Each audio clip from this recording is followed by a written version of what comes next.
Hello, my beautiful people, and welcome to the final video of SpongeBob Month 2024. I wanted to do 4 videos this year for SpongeBob Month.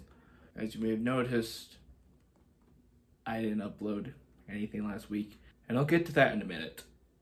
The point is, SpongeBob Month was created as a way for me to celebrate the 20th anniversary of the show SpongeBob SquarePants. And this year, 2024, is the 25th anniversary of the show.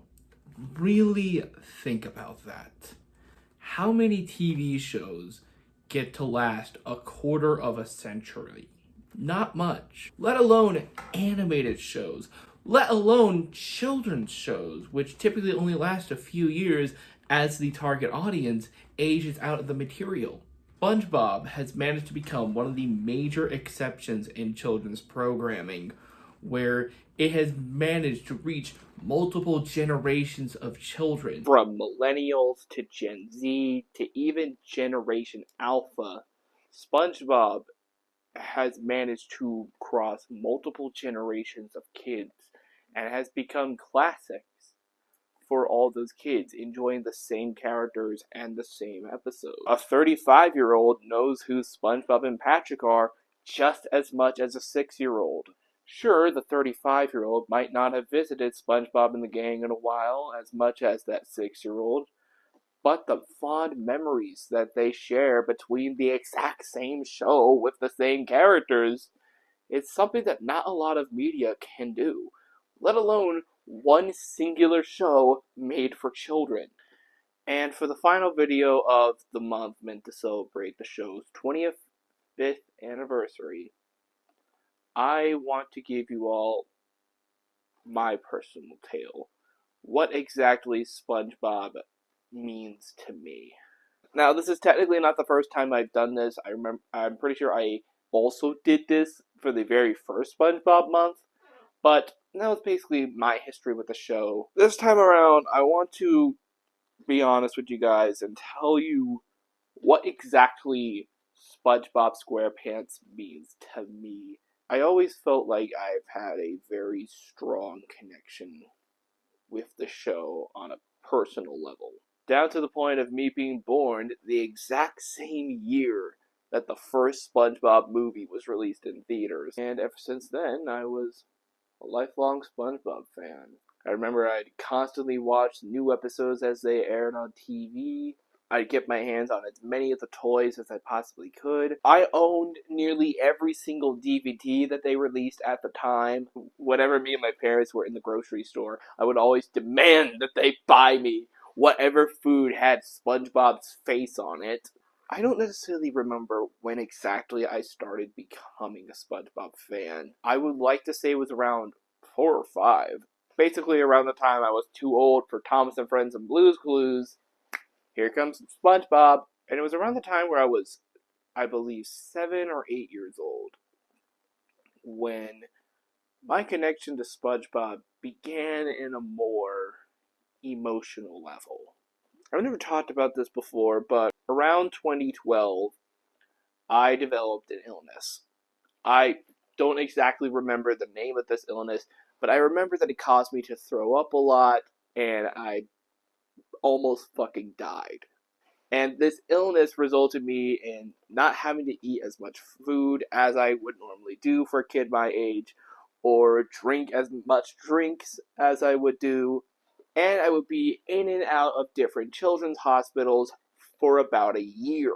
So I would be taken out of school and put into various different hospitals all over the state. I even stayed in the Ronald McDonald house for a little bit. I didn't really think much of it at the time. I was just going to the hospital with my mom by my side, and I was just hoping that everything would be alright. There were plenty of things that got me through that. One, the hospitals took the best care of me. Nearly every single children's hospital that I visited made sure that I was taken care of to my absolute greatest, and that I was not only getting better, but not scared and comfortable at the same time. They also had a wide selection of DVDs, I remember that one of these hospitals had a wide selection of DVDs, and since they had a DVD player, I would watch some of the DVDs, which mostly consisted of various Disney Channel shows. And of course, I had some of my own DVDs from home, which were mostly Thomas and Friends. But where SpongeBob comes into this is that I remember the very first night that I went into the hospital, I was given this.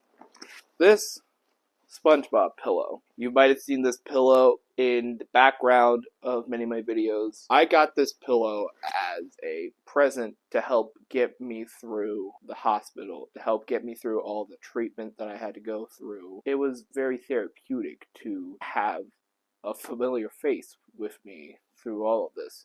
I mean, obviously I had my mom and the doctors were very nice, but having somebody with me to just squeeze on and sleep with and cuddle with whenever I needed to definitely helped little 8-year-old Ryan or 7 or 8-year-old Ryan through whatever he was going through. I continued to have SpongeBob by my bed ever since. He has never left my bed in the 12 years that I've had him. Some may say it's childish to keep having a SpongeBob pillow by your bed when you're almost 20 years old. I see it as more therapeutic. This pillow gave me hope, it gave me comfort, and it gave me love when a kid really needed that. After I was out of the hospital, I was all better, and I just continued my typical kid activities. Playing, having fun, watching cartoons, and one of those cartoons was, of course, SpongeBob. Then everything started to change around 2014, when my cable provider decided to get rid of all Viacom-owned networks, including Nickelodeon. So I could no longer watch SpongeBob. I couldn't watch any new episodes of the show. I was like 9, so I was still watching Nickelodeon. I was just starting at this point to be watching YouTube because my parents were pretty strict about that in the beginning, which in retrospect was probably wise of them. I mean, it's kind of illegal for a kid under the age of 12 to be on the internet to begin with. But the point is, this was devastating for me. I remember throwing a few fits about it, and I distinctly remember one day I was watching Nickelodeon and SpongeBob or Sanjay and Craig was on. The next day, it was Sprout TV, and reruns of Sesame Street and Lazy Town were on. So the only way that I was able to keep up with SpongeBob was through pirating on YouTube, but even then, not every new episode of SpongeBob was uploaded. And so when Sponge Out of Water came out the following year, I was excited not only to finally be able to watch some new SpongeBob content legally, but to see these characters that I've known and loved since I was very little on the big screen, which is something that to this day I've only been able to achieve once, because the first movie came out when I was just 5 months old. Due to the pandemic, Sponge on the Run only came out in the theaters in Canada, and so I only watched this film through YouTube re-uploads and Paramount Plus. And Saving Bikini Bottom, the Sandy Chinks movie, is going straight to Netflix anyway. But even then, that didn't change the fact that I loved SpongeBob, and I would continuously try to seek out as many new episodes as I could. Around this time was when I started to watch a bunch of animation channels and on how great early SpongeBob was and how terrible new SpongeBob was. And I was getting older, I was getting more critical of what I was watching. Even at 12, I thought I was being critical. And yes, looking back, a lot of SpongeBob from that era is very good. Seasons 4 and 5 get a bit of a bad rap, but I say they're still pretty good. Seasons 6 to 8 are not good. At all. There are definitely some good episodes in there, don't get me wrong, but for the most part, they are not good seasons of the show. But regardless, I still liked the show, and I still really loved checking out new episodes whenever I could. Then, in 2017, my cable provider, yes, we still had cable in 2017, brought back all of the Viacom networks that they had once gotten rid of in 2014, including Nickelodeon, so I can now watch new episodes of SpongeBob. And I just want to point out that throughout this 3-year time span, SpongeBob Season 9 was happening. That was just one season of SpongeBob within that 3-year span. The actual season itself took 5 years to complete. A large part of this was due to the second movie being a massive priority to the SpongeBob staff. But regardless, I could start watching new episodes of SpongeBob Season 10. I got the Season 9 DVD so I can get caught up on every episode I missed, and I was watching new episodes of SpongeBob again. Even though I was 13, through the internet, I was able to learn that it's okay to still watch children's media as an adult, as long as it's really well made. And this was in a new era of the show where it was making good episodes again, and I was happy. And it also helped that around this exact same time, the SpongeBob musical premiered. I didn't get the chance to see it live, sadly. Hey everybody, just chiming in the middle of the video to let you know that while editing this, I did get the chance to watch a production of the SpongeBob musical live. And it wasn't like an official version, like it wasn't like professional. It was a school production that was done by a college around here that a couple people that I knew were in. But they did a really damn good job with the show, and I quite had a fun time. Anyways, back to the video. I listened to the soundtrack so much, and I watched a bootleg recording of it on YouTube, and that is a absolutely killer soundtrack. Not a lot of it necessarily sounds like SpongeBob, but it is still good music for musical theater. One could say that this musical is what really sparked my love for musical theater. So I have to thank SpongeBob for igniting my two big loves of animation and musical theater. So if it wasn't for SpongeBob, this channel would not exist today. And of course, around this time, I started inserting SpongeBob characters within this wacky new web series that me and my elementary school friend Noah were making at the time, called Animal Logic. And 8 years later, I am still making new episodes. And even though the show itself is kind of back in a rocky state with its latest 2 seasons, and with all the crappy spin-offs that have been coming out, it still doesn't change the fact that I love the absolute hell out of this franchise, and I want to see it continue to grow and succeed and be good. So, with all of that history out of the way, I think it's time that I give you all what I personally feel about SpongeBob. Not necessarily its quality, but how much it means to me personally. I already told you guys how much this pillow means to me and why I will never get rid of it.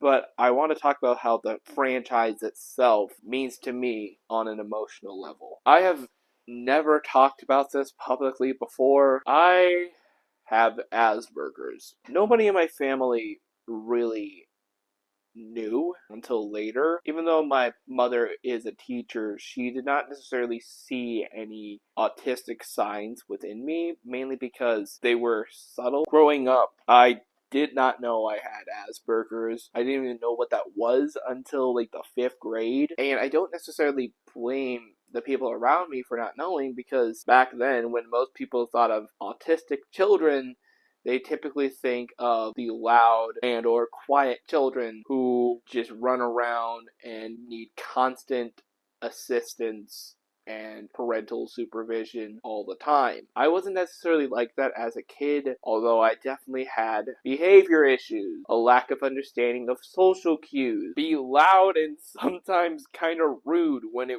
was not appropriate. Most of which I do still struggle with to this day, but I am definitely and hopefully way better at it than when I was fucking 7. And of course, I had my hyperfixations. And SpongeBob was one of them. SpongeBob, I had plenty of hyperfixations as a kid, like Blue's Clues, Thomas the Tank Engine, Toy Story, and of course SpongeBob. And growing up as an autistic child who didn't know that he was autistic, I really connected with the character that was SpongeBob SquarePants. Because the thing is, SpongeBob isn't a kid, he's a grown man. The show has mentioned this multiple times, but he has the mind of a child.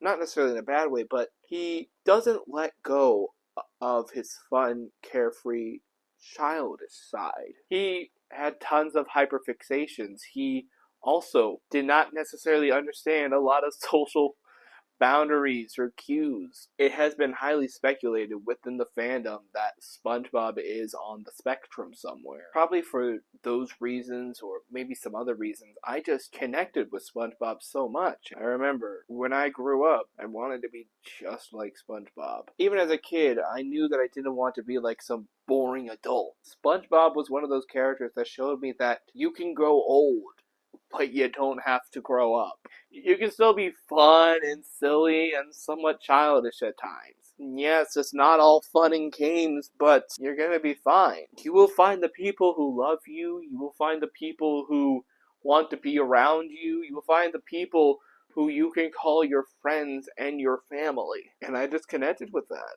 I really gravitated towards that type of character, which is ultimately why I watched as many episodes as I could, why I got all the DVDs and as many toys as I could find, and why I still love the franchise to this day. If I mentioned the autism, I might as well mention this. I also have anxiety and depression. Basically, the big reason why I didn't upload anything last week is because my mental health has been at an all-time low. I don't want to get into any details really because that's ultimately not what this video is about. The TLDR of it all is that I've been feeling alone. Nobody truly cares. I've been feeling like there have been certain people out to get me, and a lot of it has been making me very anxious of what's to come. But that was just last week. In terms of the anxiety and the depression, on and off, it'll get to me, and there will be moments where I'm just